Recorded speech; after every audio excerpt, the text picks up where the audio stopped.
ঘোরা হয়েছে কবর, এবার স্বামীকে হত্যার পালা। মা ও দাদিকে নিয়ে গভীর রাতে স্বামীর ঘরে যায় স্ত্রী লাবণী আক্তার। গলায় আঘাত করা মাত্রই সবাইকে ছিটকে ফেলে সরে যান ফরহাদ ব্যাপারী ঠান্ডু। এ যাত্রায় প্রাণে বেঁচে গেলেও গুরুতর জখম হন তিনি। ফরিদপুরের এই ঘটনাটি ইতোমধ্যে জেলা জুড়ে চাঞ্চল্য সৃষ্টি করেছে। পুলিশ জানায়, শুক্রবার গভীর রাতে ঘুমের ওষুধ খাইয়ে ঠান্ডু ব্যাপারীকে খুনের পরিকল্পনা করে স্ত্রী লাবণী, শাশুড়ি শাহিদা বেগম এবং দাদি শাশুড়ি জোনাকি বেগম। হত্যার পর লাশ কোথায় গোপন করা হবে সেই আয়োজনও সম্পন্ন করা হয়।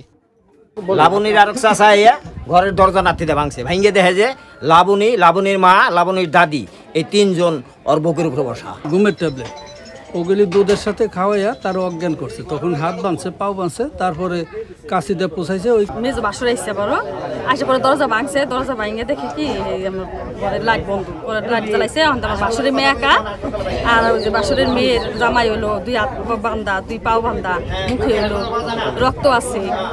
এই ঘটনায় আর কেউ জড়িত আছে কিনা তদন্ত চলছে বলে জানিয়েছে পুলিশ। এখানে লাবণী আক্তার, তার স্বামী হচ্ছে ফরহাদ, তার নাম ঠান্ডু আর কি। তাকে হত্যা করার জন্যে তার মা বা সাথে আরও কেউ থাকতে পারে আর কি। তো তারা তাকে হত্যা করে কবর দেওয়ার জন্য কবরও খুঁড়েছে আর কি। আমরা সরজমিনে এসে ঘটনা দেখেছি। তো বিষয়টা এখনও তদন্তাধীন আছেন, কারা এর মধ্যে আরও জড়িত আছে সেটা আমরা খুঁজে দেখছি আর কি। শুক্রবার সকালে সদরপুর উপজেলার ভাসানচর ইউনিয়নের মুন্সি গ্রামে শ্বশুর বাড়িতে বেড়াতে আসেন ফরহাদ ব্যাপারী। তারা আসুক, তাদের সাথে কথা। Desk report, star news.